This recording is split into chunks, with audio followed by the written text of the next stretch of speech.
narrativa.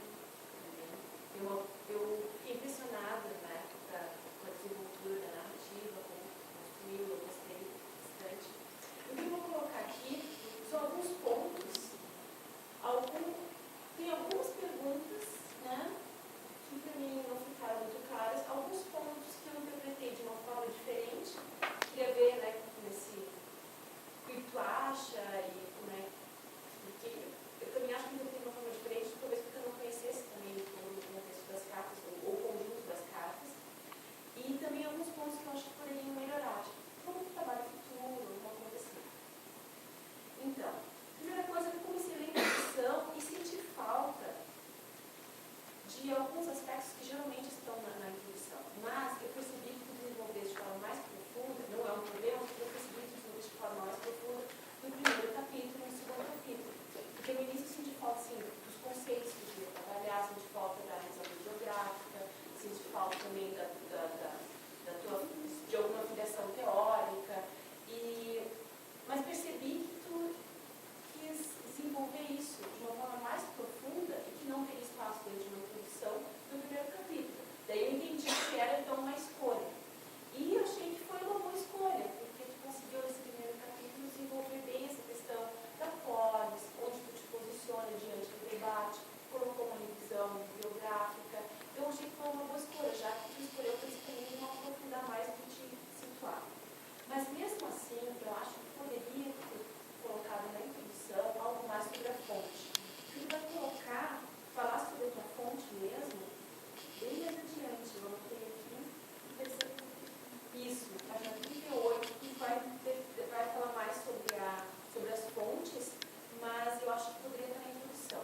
Porque eu entendi que tu teve uma escolha de colocar no primeiro capítulo, mas senti muita falta de saber um pouco mais sobre a tua fonte já na introdução. Talvez porque eu acho essa coisa de a fonte, né, dá muita importância, que é o teu fundamento, independente do que outros autores possam interpretar, tu tem a tua fonte é o teu fundamento, né? Eu gostei da interpretação, dessa questão da cidade, da URGS, da cidade-estado, e concordo contigo em relação à ideia de pluralidade cultural e também da questão da cosmopolis. Eu achei que eu gostei muito dessa discussão, né? Só que tem um ponto, né, que daí vai marcar outras questões que eu vou colocar, porque o trabalho parece que tem duas problemáticas e dois focos. E vai ser a problemática da polis, da Alexandria, e a problemática das cartas. E isso ficou, aí parece que aquela linha vermelha, aquele fio condutor de ter alguma problemática que vai seguindo e vai traçando, ficou um pouco. Eu entendo que é o contexto que tu colocaste de Alexandria, mas foi tão problematizado que parece que tinha duas problematizações e depois, na interpretação da fonte, apareceu pouco. Então, eu senti falta de aparecer mais isso que tu colocou lá no início, numa interação, numa relação com a análise da fonte. Percebi alguns erros de digitação, mas eu vejo que são erros de digitação mesmo.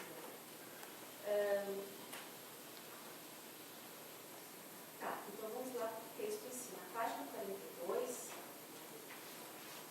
que fala ali sobre Sinésio e as causas políticas que ele teria se convertido ao cristianismo.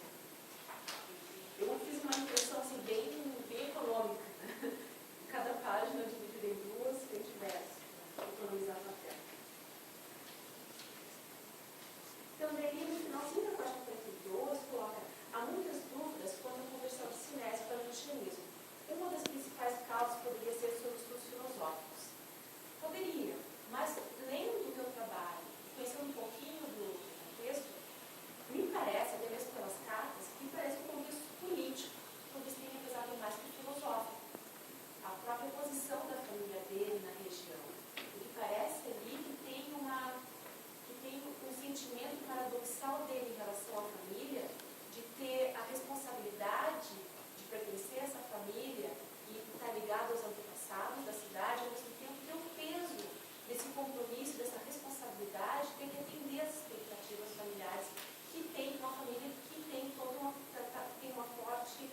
Alexandre, né?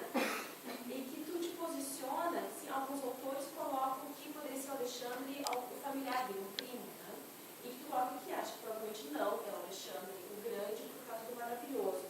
Mas, olhando o contexto da frase, ele parece que ele está, me pareceu uma ironia.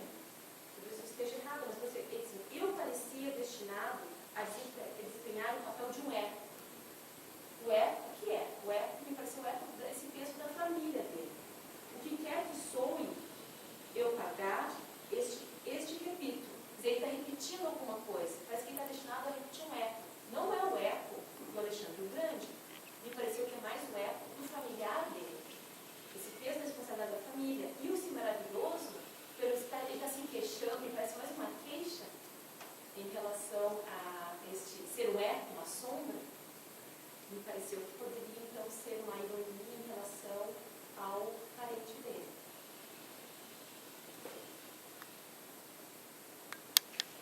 Na 53, eu achei muito interessante esse trecho, porque daí ele coloca a questão do altar, não especifica qual altar, mas provavelmente parece mesmo que ele está se referindo à questão do altar cristão e essa perseguição, né? Que não fica tão claro, mas parece que é por esse caminho. E, então, o que eu senti falta ali é esse ponto que eu coloquei no início. Coloca todo o contexto no início da cidade de Alexandria e na hora de analisar a fonte, esse contexto aparece pouco. Então, esse cruzamento. Porque o que eu senti falta ali, bom, ali aparece muito claro a posição do bispo nessa antiguidade tardia, esse bispo cristão. Então, eu senti falta de falar mais sobre esse bispo cristão, a função dele como um administrador, como alguém que também tem que defender as fronteiras, não só em Alexandria, mas em outros lugares na cristandade, e que ele, como o caso dele, não tinha sido batizado. Então, tem a própria cristianização dele é algo para discutir. Então, o próprio contexto dele, a função dele como bispo, senti falta de discutir isso.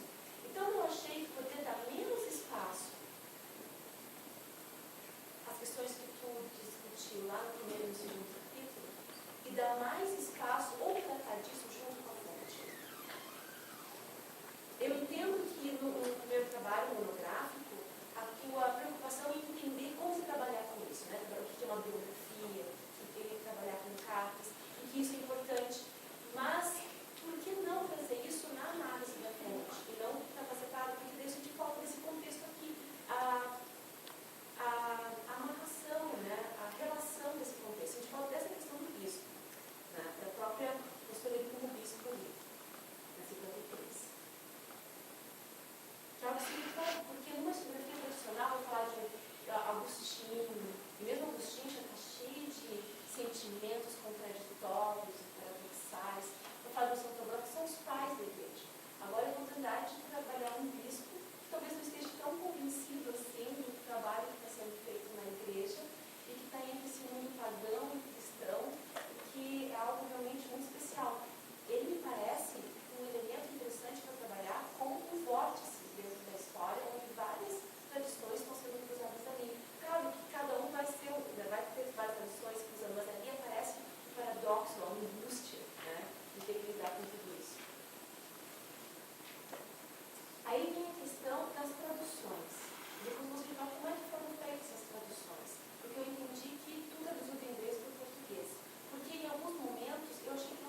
podia compreender em você de uma verdade única.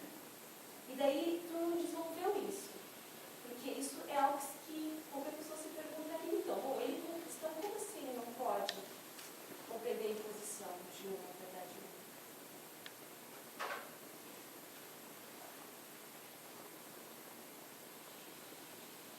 E aí, na página 60.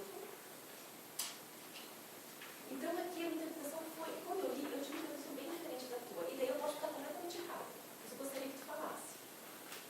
Que na página 60, nesse trecho, acho que por causa da tradução, talvez tenha algum probleminha ali, mas aí no meio desse trecho que tu colocaste, ele fala: mas agora, infelizmente, estou como um deserto e abandonado por todos, a não ser que você tenha algum poder de ajuda. Então, você é empate, né?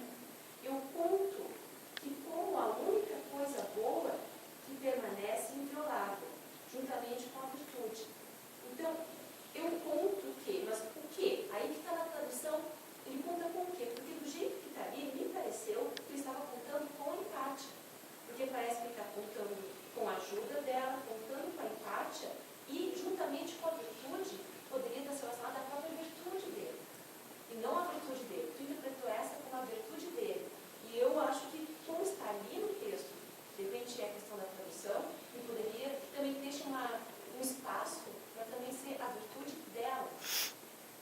Ele continua: você sempre tem o poder e tempo, você pode tê-lo e fazer bom uso deste poder.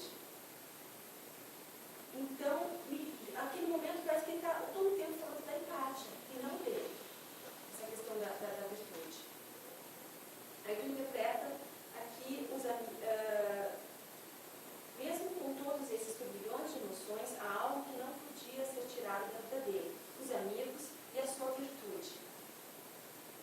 Isso daí é que eu não concordei muito, mas eu acho que posso estar errada, e aí tu me explica isso, né? Porque eu acho que essa virtude está se relacionando à própria empátia.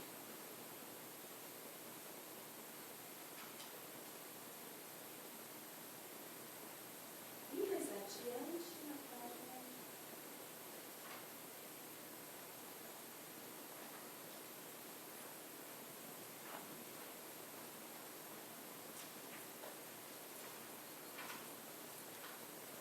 Vai vendo aí.